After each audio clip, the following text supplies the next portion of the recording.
বুধবার আন্তর্জাতিক অপরাধ ট্রাইব্যুনালে নিঃসন্দেহে একটি ভালো দৃষ্টান্ত স্থাপিত হয়েছে, এটি আমাদেরকে স্বীকার করতেই হবে।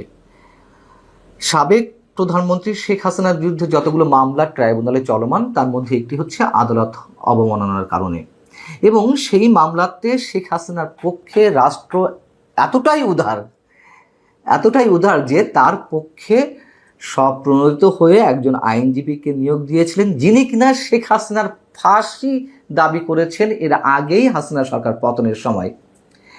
একজন ব্যক্তি আর একজন ব্যক্তিকে এতটাই ঘৃণা করেন, যার মৃত্যু কামনা করছেন, সেই মৃত্যু কামনাকারী ব্যক্তি ওই ব্যক্তিকে অন্য কোনো বিষয়ে কিভাবে রক্ষা করতে পারেন?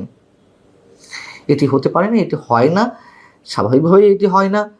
এর সঙ্গে নীতি নৈতিকতার প্রশ্ন জড়িত, পেশাদারিত্বের প্রশ্ন জড়িত, এটি নিঃসন্দেহে কনফ্লিক্ট অফ ইন্টারেস্ট। তো যখন এই নিয়ে তুমুল বিতর্কের সৃষ্টি হলো, বিভিন্ন গণমাধ্যমের রিপোর্টিং হলো, সেই বিতর্কের মুখে সেই আইনজীবী আমিনুল গনি টিটু সরে দাঁড়িয়েছেন। তার স্থানে নিয়োগ দেওয়া হয়েছে আওয়ামীপন্থী আইনজীবী হিসেবে পরিচিত আমির হোসেনকে। তাহলে প্রশ্ন, এই ট্রাইব্যুনালে অ্যাডভোকেট তাজুল ইসলাম কিভাবে চিফ প্রসিকিউটর হিসেবে এখনো কাজ করে যাচ্ছেন? তার ক্ষেত্রে তো অভিযোগ আরও গুরুতর, বিতর্কের জায়গাটি আরও গুরুত্বপূর্ণ। আমি সে বিষয়ে আসছি। অ্যাডভোকেট আমিনুল গনি টিটু যে আবার খুব স্বতঃস্ফূর্তভাবে, খুব সহজেই নিজ থেকে সরে দাঁড়ালেন তা কিন্তু নয়। তার সঙ্গে ট্রাইব্যুনালের বিচারকের যে সফট আর্গুমেন্ট হয়েছে, সেটিও দৃষ্টান্ত হয়ে থাকতে পারে। একেবারে সফটলি হয়েছে সব কিছু। ট্রাইব্যুনালের বিচারক যখন বিচার কাজ শুরু করেন, তখন শুরুতেই তিনি ওই আইনজীবী আমিনুল গনি টিটুর উদ্দেশ্যে মন্তব্য করেন যে আমরা কিছু অ্যাডভান্স তথ্য পেয়েছি, আপনি এই ক্লায়েন্ট অর্থাৎ শেখ হাসিনা সম্পর্কে সামাজিক যোগাযোগ মাধ্যমে নেতিবাচক মন্তব্য করেছেন, শেখ হাসিনার ফাঁসি চান এমন কথা বলেছেন, বিষয়টি নিয়ে প্রশ্ন উঠেছে। এরপর আর তাকে রিপ্রেজেন্ট করতে পারেন কি না, এটা তো নৈতিকতা প্রশ্ন।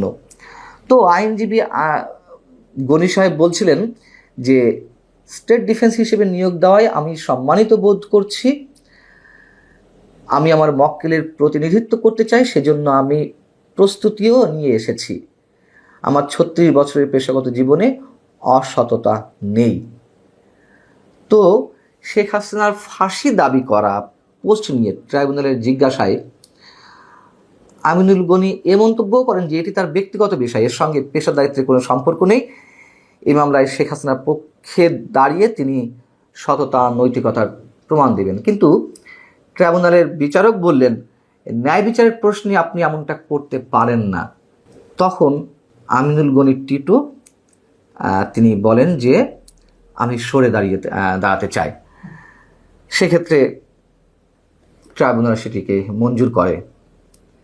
বিষয়টার একটি সুষ্ঠু সমাধান হয়েছে, এজন্য অবশ্যই আমরা ট্রাইব্যুনালের প্রতি শ্রদ্ধা জ্ঞাপন করতে চাই, অন্তত এক্ষেত্রে।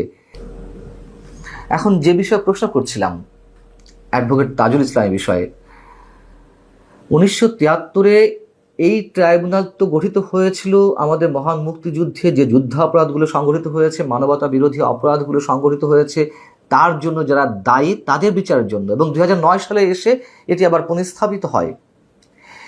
সেই ট্রাইব্যুনালে জামাতের শীর্ষ নেতাদের অনেকের যেখানে মানবতা বিরোধী অপরাধের দায়ে বিচার হয়েছে, অনেকের মৃত্যুদণ্ড কার্যকর হয়েছে, অনেকের বিচার এখনও চলমান, সেই মামলাগুলোর ক্ষেত্রে জামাতের সেই শীর্ষ নেতাদের, অভিযুক্ত শীর্ষ নেতাদের পক্ষের, আসামি পক্ষের যিনি মূল আইনজীবী ছিলেন, তিনি আবার এখন এই মুহূর্তে রাষ্ট্রপক্ষের মূল আইনজীবী, চিফ প্রসিকিউটর।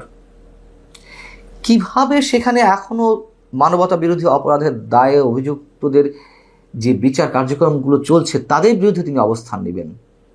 এটা হতে পারে? আতাউল গনি টিটুর বিষয়ে ট্রাইব্যুনাল যেই ভূমিকা পালন করলো, অবশ্যই আমরা আমাদের শ্রদ্ধা জ্ঞাপন করেছি এবং করতে চাই, কিন্তু এই বিষয়টির কারণ নিষ্পত্তি হয় না। এই বিতর্কটি তো অনেক আগে থেকেই শুরু হয়েছে, কিন্তু সেই বিষয়টির ক্ষেত্রে রাষ্ট্র একেবারেই নির্বাক। এবং সেই ট্রাইব্যুনালেই শেখ হাসিনার বিচার হচ্ছে। শেখ হাসিনার বিচার হতেই পারে বিভিন্ন অভিযোগের কারণে, কিন্তু সেই ট্রাইব্যুনালে কেন, এই প্রশ্ন আগে করা হয়েছে। যেই ট্রাইব্যুনাল গঠিত হয়েছিল মানবতা বিরোধী অপরাধের বিচারের জন্য, মানে পুনঃস্থাপিত হয়েছিল শেখ হাসিনার মাধ্যমে, সেখানে তার বিচার। আবার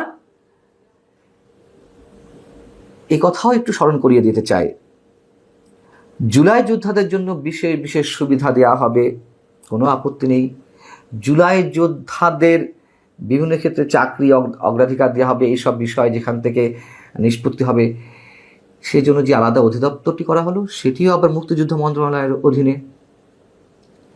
আবার যেই ৭১-এর যুদ্ধে নেতৃত্ব দান করেছিল আওয়ামী লীগ, সেই আওয়ামী লীগের নেতা কর্মীদের বিচার আবার মানবতা বিরোধী অপরাধ ট্রাইব্যুনাল বা যুদ্ধাপরাধ ট্রাইব্যুনালে সংঘটিত হচ্ছে। এ নিয়ে কি অনেক বড় প্রশ্ন অনেক আগে থেকে উত্থাপিত হচ্ছে না? কি বার্তা দেয় আমাদের মেলাতে কোনো সমস্যা হওয়ার কথা, এবং সমস্যা হওয়ার কথা নয় বলেই যখন অ্যাডভোকেট তাজুল ইসলামকে চিফ প্রসিকিউটর হিসেবে ট্রাইব্যুনালে নিয়োগ দেওয়া হলো, তখন থেকে অনেকের সংশয় ছিল যে যুদ্ধ অপরাধের দায়ে বা মানবতা বিরোধী অপরাধের দায়ে অভিযুক্তদের বা সাজাপ্রাপ্তদের অনেকে খালাস পেয়ে যেতে পারেন। জামাতের সাবেক সহ সাধারণ সম্পাদক এটিএম আজহারুল ইসলামের যে মুক্তি, সেটি কি কোনো বিশেষ বার্তা দেয় না আমাদের?